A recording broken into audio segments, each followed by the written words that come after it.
रुके रहे क्योंकि ये जो चीज़ें थी वो काफ़ी पहले से चल रही थी, एंड अब आप बाहर आए हैं और ये केस किया है आपने, इतने दिन तक रुकने की क्या वजह है? घर की बात है, हम लोग यही सोच रहे थे कि घर की चीज़ें घर तक ही रहे, पर इनडायरेक्टली लोगों को जैसे सबको उसका परसेप्शन समझ में आ गया कि फेम के लिए वो कर रही है, उसका अकाउंट पे कितने फॉलोअर्स थे, कितने हो गए, तो वो भी ये फेम गेम समझ गई है। और पर उसी के साथ साथ वो किसी को डिफेम कर रही है, किसी अपने खुद के घर की इज्जत पे वो फालतू सब चीज़ें तोहमत लगा रही है, और मेरे डैडी को भी इन्वॉल्व करी है। तो मेरे अब्बा ने ही परमिशन दी और एफआईआर करने के लिए बोला है। मैं वो हॉस्पिटल वाला किस्सा जानना चाहूँगी क्योंकि उसके बाद ही ये सारी चीज़ें जो हुई वो वाकई वो किस्सा हुआ था, क्या सच्चाई है उसकी? कुछ भी नहीं हुआ था अंदर, अगर हुआ रहता वहाँ पे जितने सारे डॉक्टर्स थे, जितने भी लोग वहाँ पे इन्वॉल्व थे, सब जन का स्टेटमेंट आ चुका है कि वहाँ पे ऊपर कुछ भी नहीं हुआ। नीचे ऊपर वीडियो बनाने की कोशिश करी थी तो अब्बा लोग उसको भेज दिए थे रिटर्न।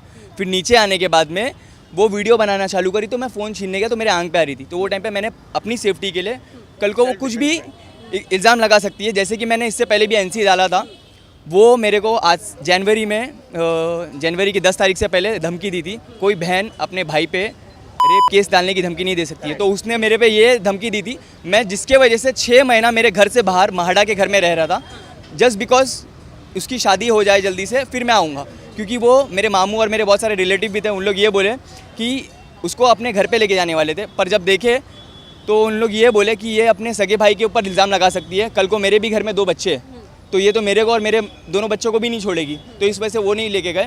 और मैं मेरे ही घर से बाहर 6 महीना महाड़ा की बिल्डिंग में रह रहा था, और अभी मैं जिस दिन मैं मेरे घर पे आया मम्मी डैडी के पास रिटर्न, उसके एक दिन छोड़ के अगले दिन से वापस से ये सब किस्सा सोशल मीडिया पे फेक आईडी बना के चालू हो गया। अभी आप इमोशनल नज़र आ रहे हैं, इन सारी चीज़ों की शुरुआत कहाँ से आई हुई है, क्यों वो ऐसे कर रही हैं सगी बहन होने के बावजूद? अल्लाह बेहतर जाने। अभी मेरा जो मेरे को बोलना था मैं बोल दिया, मैं इससे ज़्यादा चीज़ें नहीं बोलना चाहूँगा। मैटर कोर्ट में है, मेरी लीगल टीम है यहाँ पे। भाई आप बता दो कि क्या चीज़ें हुई है। उस चीज़ के लिए हम लोग ने सब चीज़ें, सब फैक्ट्स हम लोग ने कोर्ट के सामने रख दिया है, और वो चीज़ अभी ऑलरेडी फाइल हो चुकी है। मैटर ब्रीफ्स मेरे हाथ में है, सबको सर्विस हो जाएगा। बट जब तक कोर्ट कोई डिसीजन नहीं देते तब तक हम बिल्कुल एडवाइस नहीं कर सकते कुछ भी चीज़ें, कुछ भी फैक्ट्स डिस्क्लोज करने के लिए, बिकॉज ये सूट बहुत टेक्निकल है और डिफेमेशन का है। सो अभी फ़िलहाल हम लोग ने एक बहुत क्लियर एडवाइस दिया है कि अभी फ़िलहाल कोई भी फैक्ट्स के ऊपर बात ना की जाए, let the court decide. No, why सिर्फ डिफेमेशन? द फर्स्ट स्टेप पे हमने भी डिफेमेशन फाइल किया है, इसके बाद में we are going to the high court for a criminal writ petition, जहाँ पे स्पेसिफिक डायरेक्शंस मांगेंगे। पहले तो अदनान के ऊपर जो एफआईआर बनाया गया है उसमें राइट प्रोसेस फॉलो नहीं हुआ है। ये एफआईआर में जो सारे सेक्शन यूज़ किए गए आईपीसी के यूज़ किए गए, जबकि बीएनएस नया लॉ आ चुका है, उसको इम्प्लाई करना चाहता। तो काफ़ी प्रोसेस है, पर हम स्टेप बाय स्टेप चल रहे हैं। अगर डिफेमेशन सूट फाइल करने के बाद उनकी सिस्टर के अदनान से माफ़ी मांगती है, उनके डैडी से माफ़ी मांगती है, और ये सारे वीडियोज़ खुद ही वीडियोज़ विड्रॉ करती है, तो अदनान उनके सामने सोच के क्या करना है बोल के। अदनान को लड़ना बिल्कुल शुरुआत से था ही नहीं, इसलिए 8 महीने चुप बैठे। उसकी बहन के तो हज़ारों वीडियो सब जगह अवेलेबल है। अदनान ने आज तक का एक वीडियो, एक बाइट कुछ भी नहीं दिया। तो हमने उसको एडवाइस किया कि अगले 24 घंटों में एक पॉडकास्ट कीजिए जहाँ पे आपकी पूरी बाजू आप सही से रखें, ताकि लोग ये तय कर पाए सच क्या है झूठ क्या है। अभी तो लोग खाली एक ही बाजी की कहानी सुन रहे हैं। वो तो क्लैरिटी मिली गई, मेरे अब्बा के इंटरव्यू के बाद लोगों को क्लैरिटी मिली गई, समझ में आई गया कि क्या चीज़ थी और ये मेन मुद्दा स्टार्ट कहाँ से हुआ। खैर बाकी मैटर कोर्ट में है। मैं चाहूँगा कि जो भी फैसला होगा, सब जो गलत रहेगा उसको सज़ा मिलेगी, जो सही रहेगा उसके हक में। इस पूरे मैटर में मॉम डैड का क्या है? मॉम डैड की बहुत तबीयत ख़राब थी, शादी के वलीमे वाले दिन से ही तबीयत ख़राब थी। मैं सुबह 7 बजे, वलीमे वाले दिन हॉस्पिटल में था रात भर, सुबह 7 बजे मैं घर गया हूँ एडमिट करा के मम्मी को, और यही सब चीज़ें चल रही थी। इसकी वजह से मैं ये सब चीज़ें और सामने खुल के लाना नहीं चाह रहा था कि वो तो अपने वहाँ पे है, वहाँ से वो कर रही है, पर मैं हूँ मेरे पेरेंट्स का ख्याल रखने के लिए, मुझे ही उनकी रिस्पॉन्सिबिलिटी उठानी है।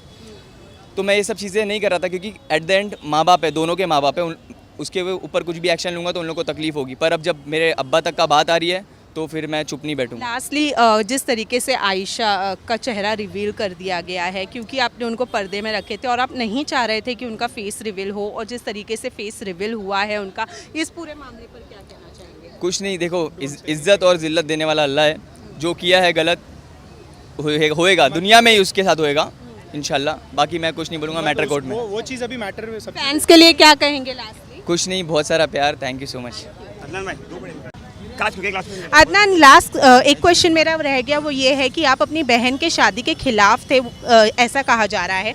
मैं रीज़न जानना चाहूँगी क्या था? यही मैं बताया ना, 2 BHK एक तो उन लोग डिमांड किए थे, दूसरा उन लोग चाहते कि उसकी बहन से मैं शादी करूं। तो ऑलरेडी मैं किसी के साथ रिलेशन में था, मैं जान रहा समझ रहा था और कमिटमेंट दिया हुआ था।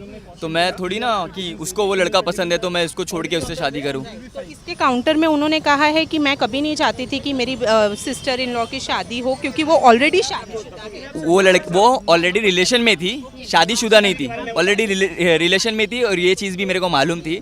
पर फिर भी इन लोग वो उससे पीछा हटे करके उन लोग मेरे से शादी करवाना चाह रहे थे। दहेज की मांग एग्जैक्टली कब?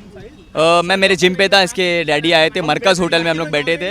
मेरे को एग्जैक्ट मैं डेट FIR में मेंशन किया हूँ। तो मरकज़ होटल में उसके डैडी एक जोगेश्वरी के उनके कोई फ्रेंड थे, उसके साथ में आए थे। तो बात करते करते मेरे को बोले थे कि शादी कब करने का। मैंने जब अब्बा से बात हो रही है आपकी तो उसमें मेरा क्या इन्वॉल्वमेंट है, आप अब्बा से पूछो जब करने का शादी। तो बोले वो शादी करने को तो कर ले, वो धारावी वाला घर बहुत छोटा है, एक 2 BHK दिला दो। मैं बोला 2 BHK दिला दो मतलब चॉकलेट थोड़ी ना दिला दो। तो मेरे को कुछ सही नहीं लगा। तो मैं घर पे आके मेरे अब्बा को बताया, मैंने अब्बा देखो ऐसा ऐसा चीज़ है, इन लोग ने ऐसा ऐसा बोला है, मेरे को गड़बड़ लग रहा है। अगर शादी के पहले इन लोग ऐसा डिमांड करे तो आगे अगर किए तो फिर दिक्कत हो जाएगी इसको, यही सब चीज़ें। मैं बोला कोई दीनदार लड़का देखता हूँ, कोई अच्छा वेल एजुकेटेड लड़का देखता हूँ जो फाइनेंशियली उतना अच्छा नहीं होएगा। मेरी शादी में और डिले कर दूंगा, तू जैसे बोलेगी वैसे करूँगा। पर उसको राज़ी नहीं थी, अभी हो गया जो होने का था। Thank you so much Adnan. Adnan